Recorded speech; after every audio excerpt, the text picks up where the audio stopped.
Bonjour, mesdames, mesdemoiselles, messieurs, bonjour, Nabilaï Kamara depuis Bruxelles, cher compatriote guinéen.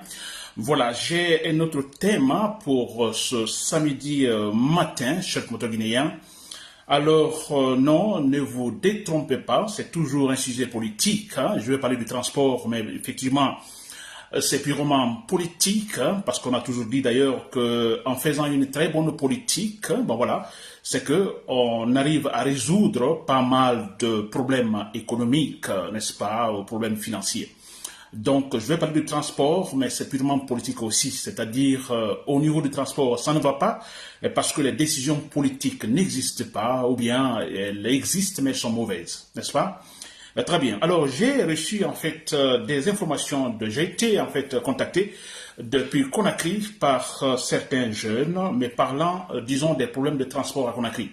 Et surtout, bon voilà, d'ailleurs le thème je dis, donc dans la commune de Kaloum à Conakry, alors de lourdes sanctions financières infligées aux motards. Disons sûrement, ce sont des mototaxis, n'est-ce pas? Alors je dis, c'est inadmissible, c'est inacceptable. Voilà. Donc je disais que des informations qui sont venues de Conakry, alors me mettant au fait de cette situation, alors avec l'analyse, tout de suite je vois pas mal de choses irrationnelles, c'est vrai. Alors j'interviens, je vais parler de ce sujet qui est aussi politique, s'il vous plaît. N'est-ce pas? Très bien. Voilà, chers compatriotes guinéens, j'espère que vous êtes là et que vous m'entendez, chers compatriotes guinéens. Très bien. Alors, donc, le sujet, je reprends, à Conakry, dans la commune de Kaloum, en fait, des sanctions ou de lourdes sanctions financières sont infligées aux motards, n'est-ce pas? Alors, c'est inacceptable. Très bien. Alors, chers compatriotes guinéens, je crois que vous le savez tous, n'est-ce pas? C'est un problème chez nous. Le problème de transport, ça c'est vrai. Alors, les faits sont donc les suivants. C'est que à Conakry, j'espère, plutôt, je pense, ça doit être le cas qu'à Kaloum, dans la commune de Kaloum, alors il y a eu en fait des décisions prises par le pouvoir, par le gouvernement, alors interdisant en fait les mototaxis dans la commune de Kaloum. N'est-ce pas? Alors, je n'ai pas tellement d'assurance, mais à un moment donné, j'avais entendu, est-ce que c'est en vigueur ou non? Bon, voilà, n'est-ce pas? Très bien. Alors, cela étant, vous comprenez, chers compatriotes guinéens, alors, comme vous connaissez la Guinée, alors les motards, ces mototaxis ont de sérieux problèmes. N'est-ce pas? Alors, l'information qui m'est parvenue, c'est que de lourdes sanctions financières infligées à ces motards, chaque motard donc est affronté par exemple à une contravention où il doit payer de 500 000 à 1 million de francs guinéens.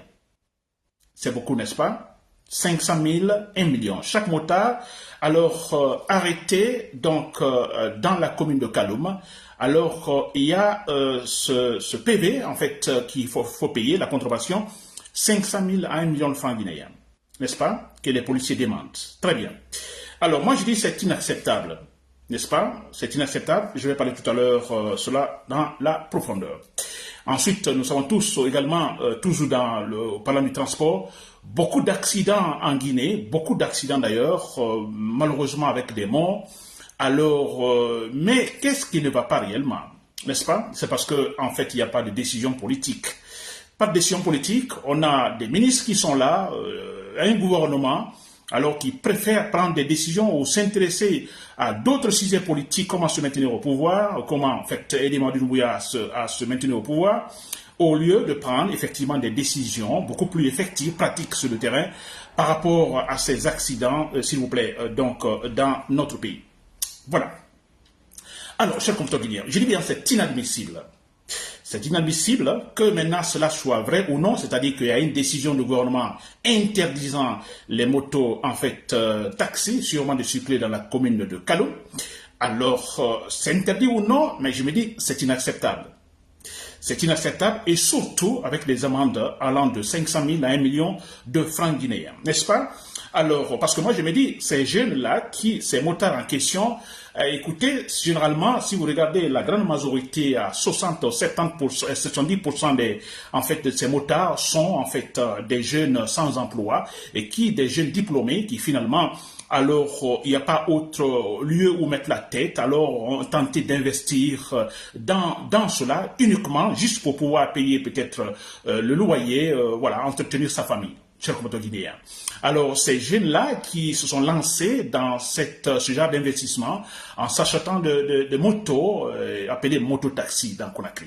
Et regardez tout de suite avec des amendes de 500 000 à 1 million de francs guinéens. Et où vont en fait ces sommes d'argent? Ça ne va pas dans une caisse de l'État, mais ça va dans les poches de ces policiers. Ce qui est grave, chers compatriotes guinéens. Alors, c'est inadmissible, s'il vous plaît. Non, c'est inadmissible alors que des jeunes diplômés, n'est-ce pas, il n'y a pas de travail ni rien, et il investit dans cela, alors bon, voilà, c'est interdit, alors ou plutôt il y a des contraventions de 500 000 à 1 million de francs guinéens. C'est franchement dommage, n'est-ce pas? Alors, mais pourquoi le pouvoir interdit-il en fait la circulation des motos en fait taxis dans la commune de Kaloum? Je ne comprends pas, franchement. Je ne comprends pas, ou ce que je comprends, peut-être, bon, là c'est clair, c'est pour la sécurité présidentielle. Nous savons tous que la présidence se trouve dans cette commune. Alors, Mamadou Doumbouya, la peur aidant, alors voilà, et n'a plus confiance, ces motos ne doivent pas circuler par-ci par-là. Alors, si c'est pour autre chose, à part cette question politique de pouvoir sécurisant Mamadou Doumbouya, ce qui est bizarre, alors, si ce n'est pas cela, c'est-à-dire autre chose, en fait, les motards, par exemple, qui, en fait, empêchent la circulation, qui empêcheraient la circulation dans la commune de Kaloum, n'est-ce pas? Alors, il y a une sorte de désorganisation par-ci, par-là, et là aussi, je me dis, non, ce n'est pas la solution, interdire ces motos de circuler dans une commune, disons, de la capitale. Pour quelle raison?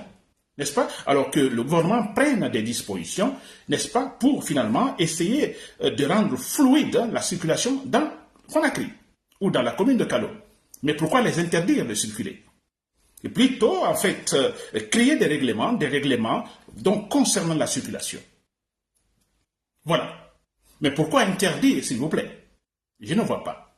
N'est-ce pas? Une autre raison serait ce complexe sûrement d'infériorité.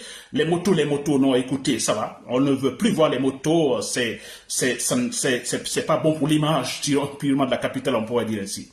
Ce qui est aussi bizarre, chers compatriotes guinéens, parce que, s'il vous plaît, respectons, c'est pourquoi nous nous battons pour la démocratie, respectons les principes de la démocratie, respectons effectivement, avec, en fait, qu'on appelle ça, ce libéralisme, n'est-ce pas, économique. N'est-ce pas? Oui, quand Lassana Conté est arrivé au pouvoir, on a libéralisé effectivement pas mal de secteurs économiques, c'est vrai, dont le transport. N'est-ce pas? Voilà. Alors, je me rappelle même en ce moment, à un moment donné, on disait, par exemple, bon, écoutez, il y avait beaucoup de taxis qu'on appelait 1000 kilos, vous vous rappelez, ou Alakabo, ces fameuses, en fait, ces fameux véhicules, donc, qui circulaient non seulement dans la capitale, mais aussi à l'intérieur. Alors, il y avait des voix qui, en fait, se levaient pour interdire la circulation de ces véhicules dans la capitale Conakry. Je me rappelle encore, je disais en ce moment, mais non, ce n'est pas la solution. Ce n'est pas la solution d'interdire, en fait, ces véhicules de circuler. Il y a beaucoup de familles, en fait, qui dépendent de ces véhicules-là. N'est-ce pas? Des dépenses de beaucoup de familles dépendent, en fait, de ces véhicules. Pourquoi les interdire? N'est-ce pas? Plutôt appliquer à ce qu'on appelle ici le libéralisme, n'est-ce pas? Libéralisme économique. Le secteur est libéralisé, laissez le marché jouer son rôle. Hein? Laissez la concurrence jouer son rôle. Laissez ces véhicules 1000 kilos à la cabon circuler. Avec le temps, parce qu'on est toujours pressé, nous, en Afrique, on est toujours pressé, c'est ça le problème. Alors, mais laissez le temps au temps. N'est-ce pas? La concurrence va se créer et il y aura la concurrence et petit à petit, ces véhicules vont se retirer parce que qui ne gagne plus face aux concurrents plus solides. N'est-ce pas? Et c'est ce qui s'est passé avec avec les 1000 kilos. Hein. Finalement, vous avez remarqué à un moment donné, on ne voyait plus ces 1000 kilos, c'est à la carbone dans la circulation. Pourquoi? Parce qu'il y a eu des concurrents. On a vu l'arrivée en fait des minibus, beaucoup de minibus qui étaient arrivés. Alors la concurrence était telle que voilà, les 1000 kilos, les Alakab ont été obligés de se retirer. Vous voyez, donc on peut dire là que en fait on a laissé le marché jouer son rôle. Laissez le marché libre. Laissez le marché libre. Il y a certains qui se retireront sans forcer. C'est cela. N'est-ce pas, chers compatriotes? Et avec également les minibus, vous verrez, actuellement beaucoup de minibus et autre chose, vous verrez également avec le temps, la concurrence aidant, vous verrez la disparition également de ces minibus qui sont effectivement très gênants aussi dans la capitale. N'est-ce pas? Mais laissons le marché jouer son rôle. Très bien, je reviens sur les motards. Alors, concernant les motards, c'est en fait presque, je dirais, la même chose. N'est-ce pas? Dans Conakry. Qu'on n'interdise pas la circulation de ces motards parce que, en fait, quelque part, on dit, bon, ça ternit l'image donc de la capitale. Ce n'est pas vrai. C'est pas possible. Allez-y en Inde. En Inde, par exemple, dans les grandes villes en Inde, mais ce sont seulement des motards. Là-bas, il n'y a pas de complexe pour dire, bon, écoute, il y a trop de motards. Non, mais non. On laisse le marché libre, le marché jouer son rôle, faire son travail. N'est-ce pas? Alors, écoutez, c'est la même chose. Qu'il n'y ait pas ce complexe d'infériorité. N'est-ce pas? Alors, la circulation, ça gêne la circulation, par-ci, par-là, mais écoutez, organisez la circulation. Augmentez les agents, formez vos agents, créez en fait des règlements pour que les gens respectent le code de la route, par exemple, que les gens respectent. Créez d'autres mesures en disant, par exemple, bon, écoutez, chaque motard doit passer par des écoles, par des formations. Formation de quelques temps, de quelques mois, etc., avant ou avec des permis s'il faut. Voilà des mesures qu'il faut, au lieu de dire, bon, nous interdisons donc la circulation des motos dans la capitale Conakry. C'est pas juste. Et surtout quand nous savons que la majorité, je dis bien, la majorité de ces motards, de ces mototaxis, sont en fait menés par des jeunes diplômés. Qui se battent juste pour avoir quelques milliers de francs guinéens et nourrir leur famille, payer les loyers. N'est-ce pas, chers compteurs guinéens? Très bien. Alors, toujours, chers compteurs guinéens, vous avez compris, concernant donc ce cas des motards, c'est inacceptable, nous ne pouvons pas accepter. Alors, on veut finalement, donc le souhait ici que le pouvoir pour une fois, je suggère donc au pouvoir du gouvernement de la transition, en fait, de prendre des mesures, n'est-ce pas, des mesures qui organisent le transport, et non des mesures qui cassent, qui créent en fait des confusions dans le transport. Parce que vous imaginez, ce jeune diplômé qui est sans emploi, il investit, il cherche quelques milliers de francs guinéens, ou un parent l'aide à avoir une moto. Maintenant, voilà, ce monsieur, ou tout simplement, il est jeune diplômé, alors il se fait chauffeur de moto, donc il n'est même pas propriétaire, alors voilà, on le paye lui aussi. Et vous imaginez, il est dans Kaloum, on le prend, alors on lui retire 500 000 francs guinéens, ou 1 million de francs guinéens. Le monsieur, il est cassé totalement. Il est totalement cassé. Peut-être tout son investissement pendant 1 an, tout est foutu.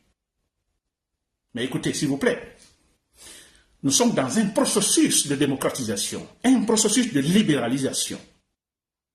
C'est pourquoi, au temps de Lansana Conté, franchement, j'ai aimé cela. Lansana Conté a laissé, alors, chercher de l'argent. Chacun se bat pour avoir un revenu. On ne peut pas être si exigeant, donc, sur ce terrain-là, libéral, n'est-ce pas, surtout au départ. Non. Laisser les gens, en fait, avoir des revenus. Et ce que le gouvernement doit faire, c'est effectivement essayer tout simplement de légiférer sur ce secteur, ou dans ce secteur-là. Chers compteurs guinéens. Très bien. Alors, j'espère que je me fais entendre, chers compteurs guinéens. Alors, toujours parlant de ce transport, aussi, on a beaucoup d'accidents, des accidents de circulation, en fait, par-ci, par-là. Et c'est dommage, hein. Et chaque fois qu'il y a des accidents, normalement, quand il y a des accidents, il y a des accidents où on parle de 10 morts, 20 morts, etc., etc. Alors, mais après, il n'y a aucune mesure qui est prise par le pouvoir. Normalement, après, avec des cas comme ça si graves, le pouvoir s'assoit, on réfléchit, on dit, bon voilà, on ne veut plus que de tels cas se répètent. Des décisions sont prises. N'est-ce pas? Alors, beaucoup d'accidents, on peut dire, bon, écoutez, d'abord, la faute à qui? C'est vrai, le pouvoir. Le pouvoir, parce qu'on a pas mal de gens qui prennent des véhicules, qui sont des conducteurs de poids lourds ou des taxis, etc., qui, franchement, ont acheté, avec des permis achetés. Donc, ils n'ont pas reçu de formation au préalable avant de monter dans ces camions. Absolument rien. N'est-ce pas? Alors, le pouvoir, parce qu'il n'y a pas de contrôle. Il n'y a pas de contrôle. N'est-ce pas? Il n'y a aucun point. Les policiers qui sont là, les policiers au niveau de la circulation, alors ne surveillent pas. Ils peuvent voir effectivement des anomalies, mais ils préfèrent prendre de l'argent, mettre ça en poche, et puis voilà, laisser le conducteur, le véhicule aller avec ces anomalies. Rien. Tant pis que si cela se répète la prochaine fois. N'est-ce pas? Alors, d'abord, le pouvoir qui refuse de légiférer, qui refuse effectivement de prendre des mesures nécessaires pour que, en fait, certains accidents ne se répètent pas. N'est-ce pas? Aussi toujours le pouvoir, parce qu'on a pas mal de ces véhicules, de ces camions, alors qu'ils circulent, il n'y a pas de contrôle technique, qui ne sont pas en règle, mécaniquement par là, absolument rien. Vous voyez des camions qui circulent, il n'y a pas de frein. Des taxis sans frein. Ou des pneus totalement, en fait, finis. Mais qui continuent à circuler. N'est-ce pas? En fait, ce sont des cercueils roulants. Et ça, à tout moment, bon voilà, c'est chaos et puis c'est des morts. N'est-ce pas? Et là, le pouvoir ne fait absolument rien. Où se trouve, en fait, ce pouvoir, s'il vous plaît? En fait, c'est le pouvoir de la transition. Moi, je me dis, en fait, c'est surtout là, donc ce gouvernement doit travailler. N'est-ce pas? Ce sont des affaires courantes, je peux dire parce que nous sommes dans une transition. C'est là qu'il faut travailler. Et non s'occuper des affaires politiques, ça dit comment garder le pouvoir. Mais c'est cela. C'est cela. On a Ousmane Gawal Diallo, je vais parler parce qu'il est là, pas parce que Ousmane Gawal Diallo, s'il n'était pas lui, en fait, je parlerais du département, disons, de transport. Bon, c'est Ousmane Gawal Diallo qui est là. Mais au lieu de se battre, donc, dans un domaine politique, il y a pas mal de sujets, Ousmane Gawal Diallo, qu'il faut mettre sur la table pendant les conseils des ministres. N'est-ce pas? Des accidents par-ci, par-là, des véhicules, je peux dire des cercueils roulants dans Conakry. Mais il faut prendre des mesures, s'il vous plaît, pour éviter tout ça. N'est-ce pas? Alors, par exemple, concernant le contrôle technique, n'est-ce pas? Il faut, par exemple, une agence pour cela. N'est-ce pas? Il faut une agence pour cela. Alors, où chaque conducteur, chaque véhicule doit passer, faire le contrôle technique obligatoire. Ça n'est pas fait. Ce n'est pas fait, mais c'est vrai. Ce qui est quand même extraordinaire, cher compteur guinéen. N'est-ce pas? Alors, pas mal de choses sur lesquelles le pouvoir, disons, de la transition doit travailler, mais rien n'est fait, je dis bien rien n'est fait. Et tout ce qu'on cherche ici, effectivement, c'est comment préparer, disons, l'avenir politique de Mamadi Doumbouya. Mais c'est tout. C'est quand même incroyable. On dit gouverner, gouvernement. Gouverner, il faut gouverner. Gouverner, ça doit être, on doit avoir des résultats effectifs sur le terrain. Mais c'est vrai. Tant de départements ministériels pour rien. Ils ont le budget là-bas pour rien. Absolument rien. N'est-ce pas, cher compteur guinéen? Voilà, donc c'était tout presque, cher compteur guinéen, sur ce sujet. Alors, c'est inadmissible, inacceptable. Donc, le pouvoir empêche, disons, les motards, donc, entrer, par exemple, dans la commune de Kaloum. Je ne sais pas pour quelles raisons, quelles que soient les raisons, c'est inacceptable, cher compteur guinéen. Nous sommes dans un processus de libéralisme économique, n'est-ce pas? Laissez le marché faire son travail. On n'interdit pas les motos de circuler. On ne peut pas interdire les motos, les mototaxis ou mototaxis, donc, dans Conakry. Non, on ne peut pas. Parce que ces motos, taxis, effectivement, c'est source de revenus pour beaucoup de familles. On ne peut pas les supprimer, on ne peut pas les empêcher donc de circuler sur n'importe quel réseau en fait routier en Guinée. Jamais. Laissons le marché faire son travail. Avec la concurrence dans le libéralisme économique, certains se retireront sans qu'on ne les force comme de venir. Voilà, c'était Nabil Moussa Kamara depuis Bruxelles. Merci pour l'écoute. Bonne journée.